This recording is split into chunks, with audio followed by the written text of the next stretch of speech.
Pemirsa, inilah headline Indonesia hari ini, Selasa 3 September 2024. Kami rangkum berita-berita terpilih dari beberapa media di Indonesia.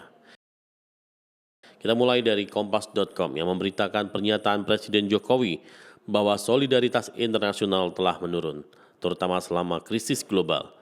Negara berkembang menurut dia paling terdampak oleh penurunan solidaritas ini, meskipun justru mereka yang paling membutuhkan dukungan. Untuk itu Jokowi menekankan pentingnya kerjasama global untuk mengatasi tantangan bersama termasuk krisis ekonomi dan perubahan iklim. Masih dari Jakarta, Detik.com mengangkat berita seorang dokter spesialis yang bekerja di Rumah Sakit Medistra di Jakarta Selatan mengungkapkan adanya kebijakan yang membatasi penggunaan hijab di kalangan tenaga medis. Pihak Rumah Sakit Medistra pun akhirnya buka suara. Direktur Rumah Sakit Medistra Dr. Agung Budi Satria menyampaikan permohonan maaf atas isu diskriminasi mengenai pembatasan penggunaan hijab yang dialami oleh seorang kandidat tenaga kesehatan dalam proses rekrutmen. Sementara itu, Kumparannews.com memberitakan ratusan sivitas akademika Fakultas Kedokteran Universitas Diponegoro Semarang menggelar apel pagi dan doa bersama pada hari Selasa tanggal 2 Agustus 2024.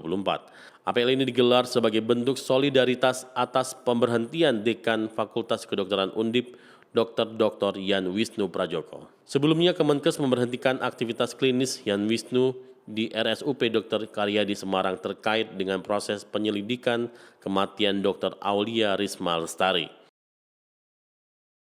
Masih dari Detik.com, dari Bogor diberitakan 455 warga Hambalang, Bogor kesulitan air bersih akibat kekeringan.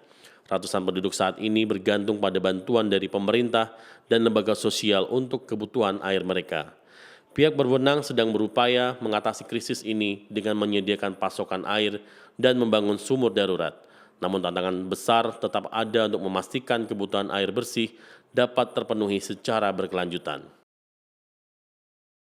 Kita beralih ke luar negeri. Liputan6.com memberitakan Parlemen Indonesia dan Afrika berkolaborasi dalam menghadapi wabah cacar monyet yang mengancam kesehatan global. Kerjasama ini mencakup pertukaran informasi dan strategi penanggulangan untuk meningkatkan respon terhadap wabah.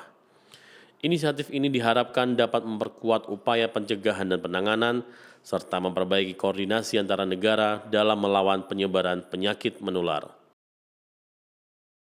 Sementara itu, Sindonews.com menyoroti mengenai miliarder Elon Musk menyebut Amerika Serikat tengah berada di jalur cepat menuju kebangkrutan. Hal itu terjadi karena pemerintah menghabiskan terlalu banyak uang. Elon Musk membagikan sebuah unggahan seorang pengguna X yang mengutip sebuah perakiraan dari anggaran pemerintah Amerika Serikat untuk tahun fiskal 2025 yang mengatakan bahwa defisit anggaran dapat meningkat dari 1,8 miliar US dollar saat ini menjadi hampir 16,3 miliar US dollar pada tahun 2035.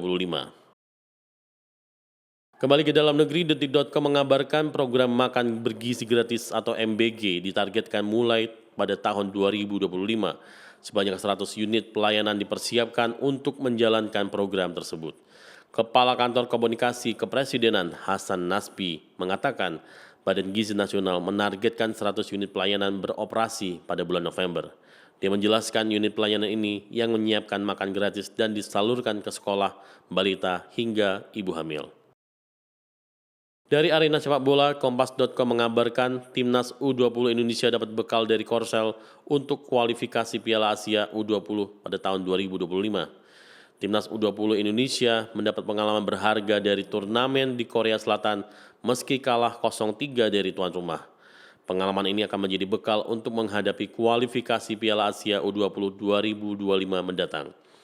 Pelatih Sintayong menilai pertandingan tersebut membantu timnya beradaptasi dengan intensitas tinggi yang akan dihadapi pada kualifikasi nanti. Selanjutnya dari ekonomibisnis.com, RI bakal punya 500 km jalan tol baru hingga akhir 2024. Pemerintah Indonesia merencanakan pembangunan 500 km jalan tol baru yang akan selesai hingga akhir 2024. Proyek ini bertujuan untuk memperbaiki konektivitas dan mendukung pertumbuhan ekonomi nasional. Sementara itu, Antaranews.com memberitahukan IAF 2024 catat kesepakatan bisnis $3,5 miliar Amerika Serikat. Presiden Joko Widodo menghadiri Indonesia Africa Forum atau IAF 2024 di Bali, di mana tercatat kesepakatan bisnis senilai $35 miliar Amerika Serikat. Acara ini menegaskan komitmen Indonesia untuk memperkuat hubungan perdagangan dan investasi dengan negara-negara di Afrika. Pemirsa, itulah headline Indonesia hari ini.